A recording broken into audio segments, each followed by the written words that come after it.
Judge talk to me. Yeah, see what that. Wow, so we talk to you in the hallway and get over it. Alright. Okay, practice guys. I'm going to collect those from you here in a second. Make sure your name's on them. I want them today. These you'll not be getting back. After we're done with the test today, the last 10 to 15 minutes of class, we're going to do the review on our semester practice guide. Remember, when is that semester practice guide due? Thursday. Okay, you're going to turn it in with your textbook Thursday. So that practice semester test has to be done Thursday when you walk in. You're going to turn it in with your book inside the cover of the book. Okay, so just make sure that. The one thing I don't know if I warned you yesterday, you're not getting that practice semester test guide back. So when you turn it in Thursday, it's in for good. So it's not one of those things you can take it home and study. If you want to study that, you can watch the videos online that we've done all week and you can kind of review some of the problems we've done. So kind of keep that in mind. So you have to have it done. Some people like use that excuse to take it back to study it, to just finish it. It has to be done Thursday. Okay, because we've been going through it in class. Okay, I'm going to walk around and collect my practice guides. Okay.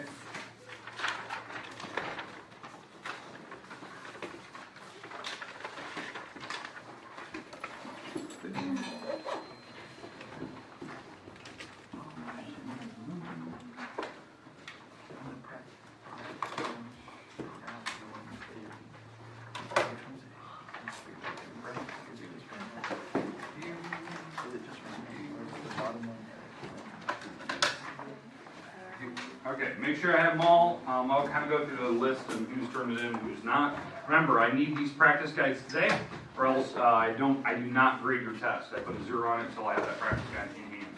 That's how it works. Okay, tests. Other than Al, had anyone not started it yesterday?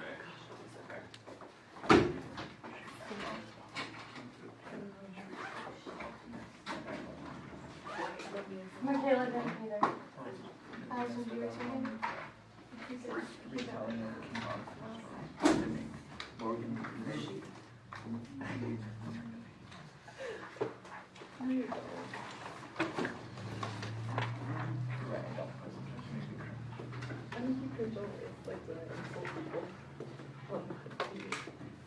It's funny when you started because we don't know how to finish it.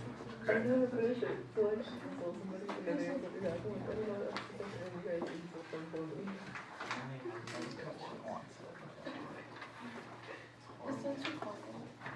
How? Yeah, he always records your classes. If we don't finish today, can we do it in the Yep, you're going to have to, because you will not get more time in class to do it.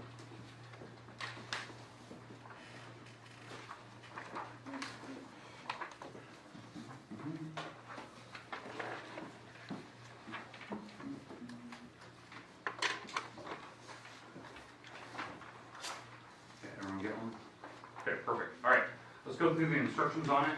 So make sure, obviously your names are on it, but for those 3 people that are starting it today, make sure your name gets on it. All right. Number 1, make sure you write your vocab words. Make sure you write them down next to the actual definitions I have there. You should only be using the word once, so don't use it more than once. Number 2, name the objects I'm asking for from that circle. Make sure you give me the correct number of items. So if I ask for like 2 or 3 of them, make sure you're giving me them all. Make sure you're using the right number of letters, and make sure that you are that you're using either bars or arrows. Okay. 3, you're finding the lengths of those segments that I'm asking for. You know, it could be any of the things from the actual diagram. 4, on that page, make sure you're finding the lengths of those segments on number 4. Those are segment lengths. They don't have bars above them, but they are segment lengths on number 4. Okay. All right. Number 5. You need to put little arcs above number 5. Those are the arcs that I'm looking for, the actual angles that are involved. Number 6, you were trying to find O to M on that one. That's the length you're trying to find. That is, you need to put a segment bar above that. I give you PQ on number 6. That is also a segment. So here's the thing that I was having some questions about yesterday. Okay, so you have a circle, and you had, some segment going here, and you had a T intersection. This is M. That's M. It's right where the crosshairs meet, and this is O. This is what you're finding on that number 6. So be careful of that. Okay, it's something that's very similar to the one we did on the practice guide. Okay. Number 7, on that particular problem, AB there, on that number 7, that is an arc. So that's the angle for that arc. You are finding angle number 1, and that's at the center of the picture. So it should be very, very simple if you know your properties. Number 8, you have to find x and y. That is a quad on that picture. 9, you're finding x and y. Those are very easy on that picture. Don't overthink that problem. That should be very, very, very simple. If we go to the next page, we're on number 10 and 11. You're finding those angles that are involved there. I believe it's angle 3 and 5. Okay, one's inside this circle, one's outside the circle, so you should know your formulas about that. And then the last ones, 12 and 13, you're finding the lengths of those segments, or x. Okay, and you should know your formulas. What you see on the board is what you get. You have to know your formulas. Okay? If you don't get done today, it has to be done in a study hall. You will not get multiple days to do this, so it has to be wrapped up. So kind of think about that, especially for those who are starting. Yeah, it has to be done soon, because it has to be done before that semester ends. So, okay, the last 10 minutes of class day, I'll stop us, and we will go through the practice semester test. We got to go through the next 3 problems on that. So kind of keep that in mind. So kind of work at your own pace. Make sure that you're showing work if there's any work to be had. Okay? The rest of the time is yours.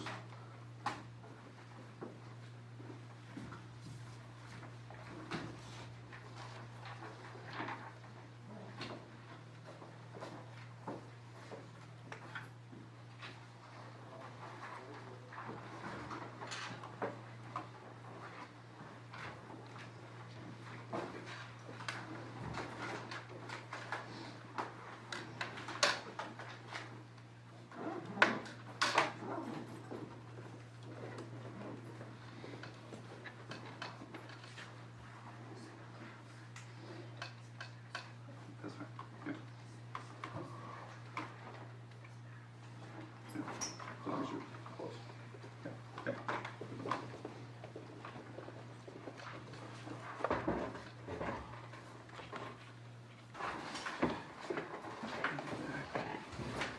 Okay, so again, practice semester test, if you're looking at here. Again, we're going to be working on it today and tomorrow. Basically, all class tomorrow is dedicated to the practice semester test. Remember, the semester test is Thursday, Friday this week. This is due Thursday.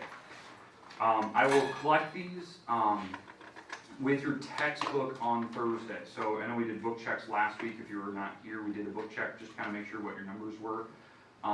What you're going to do is you're going to turn your book with this in the front cover of it.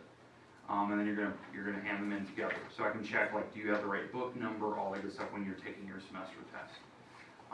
If it's not the right book, you have to go find the book, or else you're gonna have to pay. And I think the book is like $165 now. I looked online. It was a brand new textbook, so don't lose it. If you have multiple copies at home, to maybe borrowed one, that's somebody's copy. I had enough for everyone in this class. So make sure that if you have extra copies at home, that's somebody's book that you might have, so bring those in. So, all right, yesterday we did numbers 1 through 3. Today we're gonna go on to the next 3, and then tomorrow we'll finish up the rest of it. I'm posting these videos online, so bless you. I do have the first 3 online as of yesterday, so if you go into the website, Mr. Ward, you can definitely see where those reviews are, okay? In fact, I'll do that at the very end of class. I'll kind of show you how to get there if you need to navigate. Okay, so we finished up with this one. This is the interior angles.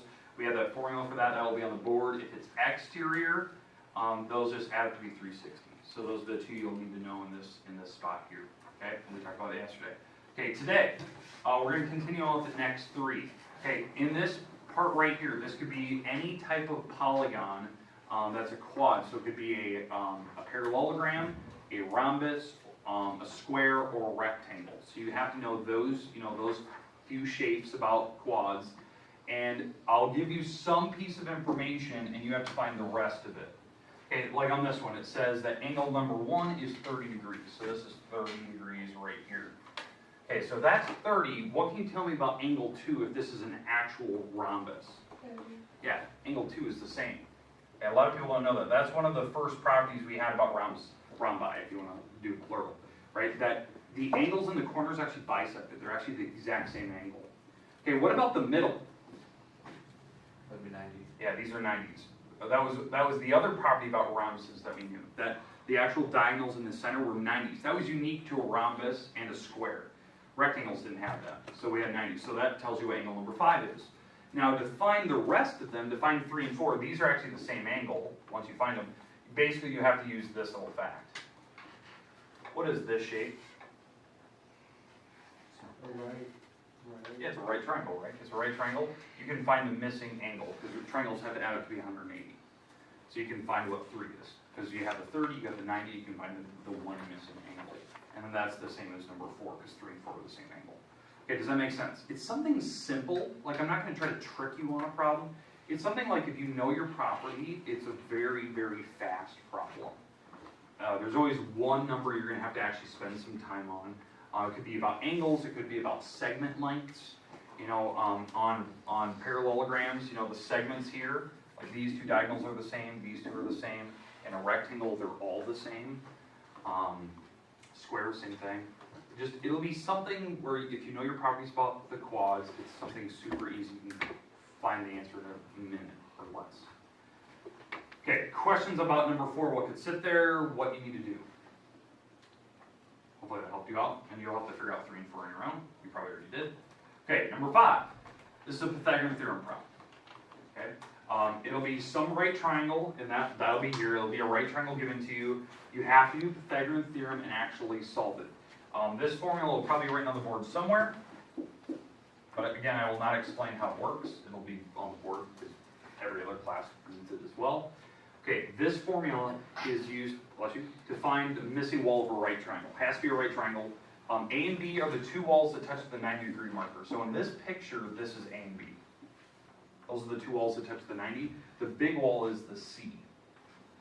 So on this one, 12 and 5 are my A and B. So 12 squared plus 5 squared equals C squared. That's 144. This is 25.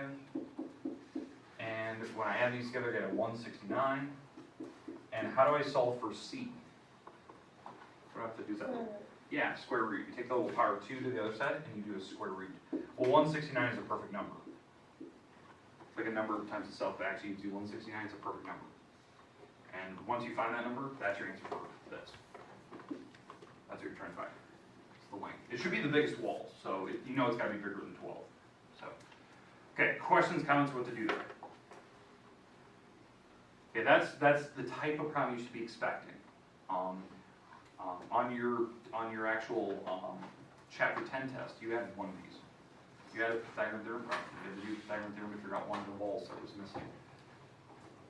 So, I mean, it's something that we've done quite a bit in the previous chapters. Okay, questions, comments about number 5? Perfect. Number 6. We'll stop with this one today. This will be my last problem. You need to use a calculator, so you'll need a scientific calculator on semester test day. So again, try to bring one in. I have, a limited number, so I don't want to put you in that position where you don't have a calculator in front of you. So make sure you bring one in. Again, you need to know how to use it. I will not explain that. Maybe that's some question you want to come in and ask questions on, how to use it. Maybe that's something you want to ask tomorrow when we're in class. But on these problems, you have to use SOHCAHTOA. As a SOHCAHTOA problem, you have to use the trig functions to actually solve this. So to do SOHCAHTOA, these are the 3 acronyms, so that's sine, cosine, and tangent. You have to figure out which one to use per triangle. So like on this triangle here, what I would do first, I would label the walls. So we have the angle, that's 30 degrees. What is this wall called? It's opposite, okay? That's the opposite. And then this wall? Yeah, it's the hypotenuse, it's the biggest wall, right? So now knowing that those 2 labels, it tells me which one of these 3 to pick. The only one that uses O and H up here, when you look at it, yeah, it's sine. It's that one, it has O and an H in it. That's how I know, that's why I labeled the triangle, so I know which one of the 3 to pick. So I'm doing the sine formula. So sine of my angle is opposite over hypotenuse. Opposite over the hypotenuse. That's the formula for sine. Remember, this letter goes on the top, this letter goes on the bottom. That's how it always works. And I just plug the numbers where they need to go. Okay? And now when I solve, you just have to multiply the 13 across. I have no idea what that number is. I don't know if it's 6.5 or something like that. No idea. Whatever that number is, it's got to be smaller than 13. I can tell you that. Okay, now, if the x was on the bottom, if let's say the 13 was on the top and x was on the bottom, that's where you have to do a little switching move, where you switch the x and the sine of 30. So you have to take 13 divided by sine of 30. That's if the x is on the bottom. So you got to be careful. Make sure you're setting up correctly. The thing I'm looking for, are you using the right trig function? Are you plugging the numbers in the right spots? So after the trig function, you have to have the angle, an equal sign, and then the fraction. The fraction is dictated by these letters. This letter's on the top, this letter's on the bottom. And then you just look at which one's which on the picture. Okay, questions on number 6. Okay, so that's it for today. And again, we'll start with number 7 tomorrow. And we'll kind of continue on. So if you look at your semester test, there is 12 questions, so you should know how to do those. We'll kind of finish with that one tomorrow. Now, to kind of give you an idea of my website, okay? Okay, there's a bunch of different ways to get there. You probably are really familiar with it. Okay, how I always type it in, I can type mrward.org or type hsmath.org, high school math, right, hsmath. Okay, once you're here, you go to lessons, go down to geometry, the little drop-down menu, and when you pick these, I put the videos for the review right here.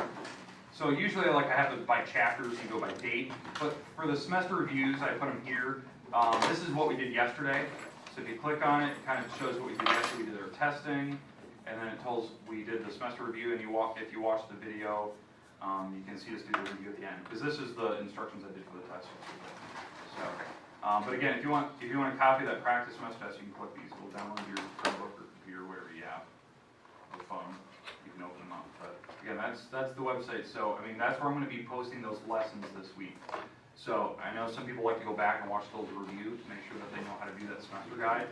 I put them here. Now I know that they're also going to be in chapter 10 because we're going to take the chapter 10 test. So if you scroll down, they're also right here at the very end of chapter 10. We did take the chapter 10 test, but I put them right here for the semester reviews. So there you go. Okay. All right, questions? Perfect. Okay. So the rest of the time is yours. You can kind of work on wherever you need to. If you have questions, don't be afraid to ask. Chapter 10 test, try to get it wrapped up before Thursday. And remember, Thursday I'll be collecting your semester practice test, and you are not getting it back. So that thing has to be done when you walk in. You have to turn it in with your textbook. I think the only textbook I have right now is Fred's.